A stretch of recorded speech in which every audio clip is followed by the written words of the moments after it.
Greetings in the name of Jesus lord our saviour. క్రీస్తు నామమున శుభవందనములు.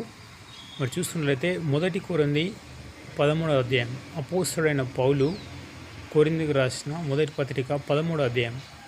ఈ అధ్యాయం అంతా ప్రేమ గురించే ఉంటుంది. ప్రేమ ఇలా 13 వచనాలు ఉంటాయి. క్రైస్తవుడు ఈ అధ్యాయం ప్రతిరోజు ఒకసారి చదవాలి. ఎందుకంటే మనలో కఠిన హృదయం, రాతి లాంటి హృదయం మాంసపు గుండెలుగా మారిపోతుంది, దయాగుణం మారిపోతుంది. ఎందుకంటే నాకు ఆదికాండం నుంచి ప్రకటన గ్రంథం వరకు బైబిల్ అంతా చదివినాం.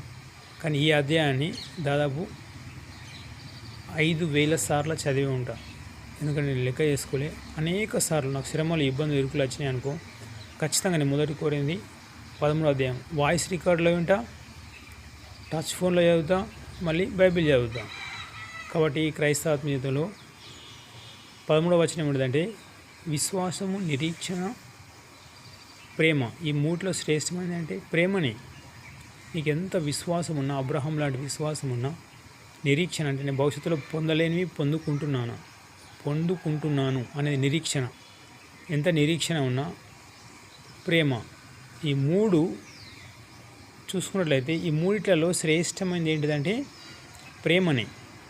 కాబట్టి ఈ క్రైస్తవ ఆత్మీయ జీవితంలో మనము ఫలించాలంటే ఎలా ఉండాలి? క్రైస్తవుడు అంటే సీతకు చిలుకలాగా ఉండాలి.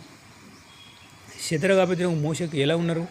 నెబుకద్నెజర్ ముంగట శద్రకు అబేద్నెగో మోషకు ఒకవైపు, వీళ్ళు ఒకవైపు. సో ఈ క్రైస్తవ ఆత్మీయ జీవితంలో మనం ఎలా ఉండాలంటే మనము ఫలించాలి. మన ద్వారా లూకా సువార్త 19వ అధ్యాయం 10వ వచనం ఏం చెప్తుంది? నశించిన తిరిగి వెతికి రక్షించుటకు మనుష్య కుమారుడు వచ్చెను. నశించిపోతున్న ఆత్మలపైన భారంతో కలిగి ఉండాలి. నశించిపోతున్న వాళ్ళు ఎంతోమంది, తాగుబోతులు, సిగరెట్ తాగేవాళ్ళు, ఎంతోమంది, అప్పుల సమస్యలు, అనారోగ్య సమస్యలు, కుటుంబ సమస్యలు, రకరకాల సమస్యలు ఉంటాయి. ఆ సమస్యలు తీరాలని మనం పోవాలని ప్రార్థన చేయాలి. చూడండి, ప్రపంచవ్యాప్తంగా గొప్పవారు ఇప్పుడు Israel, Palestine, Gaza, Iran and Lebanon. చూడండి, 2 సంవత్సరాలు కాదు, 5 సంవత్సరాలు, 10 సంవత్సరాలైనా కోలుకోని పరిస్థితి. అక్కడ వాళ్ళ ప్రజల పరిస్థితి అంటే అల్లకల్లోలం అయిపోతుంది. ఆ గృహాలు కూల్చి పారేస్తే ఎయిర్ స్ట్రైక్, మిజైల్ వేస్తే టెంట్లు వేసుకొని ఉంటున్నారు. ఆ టెంట్లు వేసుకొని ఉన్నా కానీ మళ్ళీ ఆ టెంట్ల పైన మిజైల్ వారిస్తున్నారు.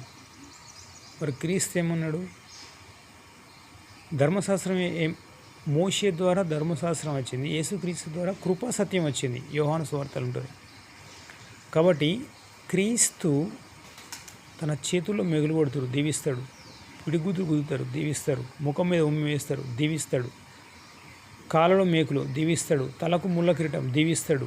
చేదు చిరుకనిస్తాడు. చివరి క్షణంలో ఇక ఈ భూలోకంలో ఎన్ని అద్భుతాలు, సూచక్రియలు, మహత్కార్యాలు చేసాడు. చచ్చిపోయిన వాళ్ళని లేపుతాడు. ఎంతోమందికి దేవుని వార్త చెప్తాడు. నేను మెస్సియా అన్నందుకు క్రీస్తు ఏం చేస్తారు? చివరి క్షణంలో చనిపోతున్నా అనే సమయంలో దాహం అంటే చేదు చిరుకనిస్తారు. కాబట్టి క్రైస్తవ ఆత్మీయ జీవితంలో మనము క్రీస్తు లాంటి DNA మాటల్లో, చూపుల్లో, తలంపుల్లో ప్రేమ కలిగి దయచేసి మనం ప్రార్థన చేద్దాం. ధర్మశాస్త్రం పుట్టలేదు. మోషే ధర్మశాస్త్రం మోషేతో వచ్చింది కదా. మోషే కంటే ముందు కాలం నుంచి ఈ అన్నదమ్ముల ఫైటింగ్, యుద్ధం. ఇస్సాకు సంతానంకు, ఇటు ఇస్మాయిల్ సంతానంకు. మరి అబ్రహాం ఏమన్నాడు? దేవా, ఇస్సాకును దీవించు, ఇటు ఇస్మాయిల్ను దీవించు అన్నాడు. కాబట్టి మరి అబ్రహాంకి ఏమున్నాయి వాగ్దానాలు? నేను దీవించే వాళ్ళని దీవించాను, శపించే వాళ్ళను శపించేదాను. కాబట్టి మనం ఇస్మాయిల్ సంతానాన్ని దీవిస్తాం, ఇటు ఇస్సాకు సంతానాన్ని దీవిస్తాం.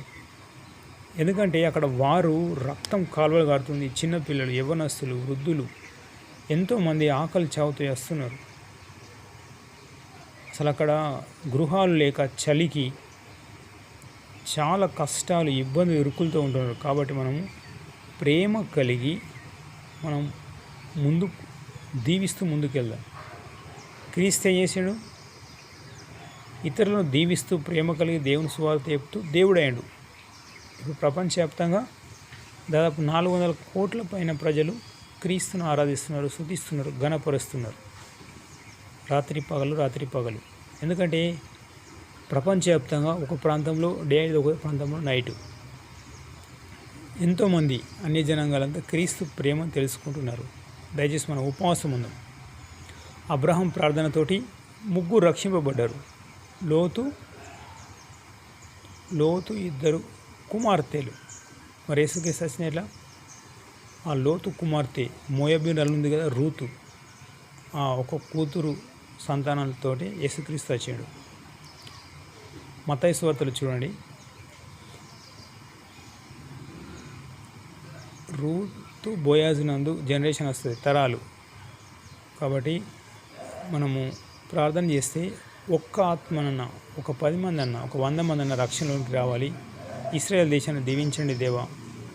ఆ దేశం పంటలను దీవించండి, విజిటర్స్ని దీవించండి, ఆ దేశంలో ఉన్న వ్యాపారులను దీవించండి, ఎంప్లాయీస్ని దీవించండి, ఆ దేశాన్ని దీవించండి. అక్కడ ఉన్న డిఫెన్స్ పోలీసుని దీవించండి, ఇంటెలిజెన్స్ పోలీసుని దీవించండి, అక్కడ ఉన్న ట్రాఫిక్ పోలీసులను దీవించండి, బెంజమిన్ నెతన్యాహును దీవించండి. ఇప్పుడు నూతనంగా అమెరికా ప్రెసిడెంట్ వచ్చిండు ట్రంప్, అతనికి దయాగుణం పుట్టించండి. ఎందుకంటే వాళ్ళు ప్రార్థన చేస్తే ఈ హిజ్బుల్లా, హమాస్ అనే వాళ్ళు మారుతారు. వాళ్ళను దయాగుణం పుట్టించండి దేవా, బాంబులేయద్దు. ఎందుకంటే ప్రార్థన ద్వారానే సమస్తం సాధ్యం.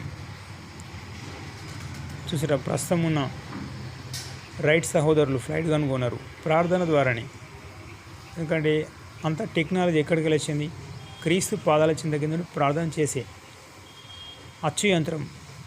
జాన్ గుటెన్బర్గ్, జర్మనీ దేశస్థుడు, క్రీస్తు పాదాల చింత కింద ప్రార్థన చేసి కన్నీటి ప్రార్థన చేసి అచ్చు యంత్రాన్ని కనిపెట్టి మొట్టమొదటి ప్రింటింగ్ బైబిల్. ఏ న్యూస్ పేపర్ కాదు, ఏ పెళ్లి పత్రిక కాదు, ఏ మంత్లీ మెగజిన్ కాదు, ఏ పుస్తకం కాదు.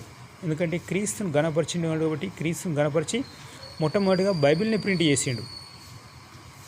చార్లెస్ బబ్బేజ్, ఫాదర్ ఆఫ్ కంప్యూటర్ కనుక్కున్నది ఎవరు? చార్లెస్ బబ్బేజ్. క్రీస్తు పాదాల చింత కింద ప్రార్థన చేసి కనుగొన్నాడు. మైక్రోసాఫ్ట్ అధినేత బిల్ గేట్స్ క్రీస్తు పాదాల చింత కింద నుండే మైక్రోసాఫ్ట్ కనిపెట్టాడు. ఇట్లా చూసుకుంటూ పోతే అందరు శాస్త్రవేత్తలంతా క్రీస్తు పాదాల చింత కింద నుండి ప్రార్థన చేసి అన్నీ కనిపెట్టారు. ఇస్రాయేల్ దేశం 92 లక్షల మంది ఉన్నారు. వాళ్ళంతా ప్రార్థన చేస్తే ఖచ్చితంగా హిజ్కియా ఏం చేశాడు? మోషే ఏం చేశాడు? మోషే ఎర్ర సముద్రం దాటిన తర్వాత అమోరీలు ఇస్రాయేల్ జనాంగానికి గొడవకు వస్తారు. వాళ్ళిద్దరు ఫైటింగ్ చేసుకోగా మోషే చూస్తాడు. కానీ మోషే దగ్గర ఆ పవర్ ఉంది కర్రలో. ఎక్కడ? ఐగుప్తులో ఫరో ఎదుట పాములు వేస్తాడు. వాళ్ళ తొలిచిరు పిల్లలకు, పంటలకు రోగాలు. ఆ కర్ర ద్వారా ఎన్ని అద్భుత సూచక్రియలు, మహత్కార్యాలు జరిగినాయి, చాలా జరిగినాయి. మరి మోషే దగ్గర ఆ కర్ర ఉంది. ఆ కర్రతోటి ఆ అమోరీలను చంపచ్చే అధికారం ఉంది. కానీ చంపలేదు, ప్రార్థన చేసిండు అంతే. మోషేస్, మిరియాము, మోషే మామైన ఇత్రో, అహరోను, దాదాపు 6,20,000 మంది దాదాపు అమోరీలు వచ్చి 3,000 మందిని చంపేసినప్పుడు వాళ్ళు పాటలు పాడుకుంటూ దేవుని స్తుతిస్తూ మన్నా భుజిస్తూ ఆ ఎడారి గుండా నడుచుకుంటూ వెళ్ళారు. మరి అప్పట్లో ట్రైన్లు లేవు, బస్సులు లేవు, ఏం లేవు. మరి అలాంటి మనసు దయచేయండి. హిజ్కియా యూదులను పరిపాలిస్తున్నప్పుడు, ఇస్రాయేల్ జనాంగాన్ని పరిపాలిస్తున్నప్పుడు, ఇస్రాయేల్ రాజైన పక్కున్న సిరియా దండు, అశ్షూర్ రాజు యుద్ధంకి వచ్చినప్పుడు ఏం చేసాడు? ప్రార్థన చేసాడు. ఆ ప్రార్థన పవర్ తోటి విజయం ఇస్రాయేల్దే, వాళ్ళు ఓటమి. అలాంటి మనసు దయచేయండి దేవాన్ని ప్రార్థన చేద్దాం. Okay, God bless you, have a nice day. ప్రేమ కలిగి ఉండండి.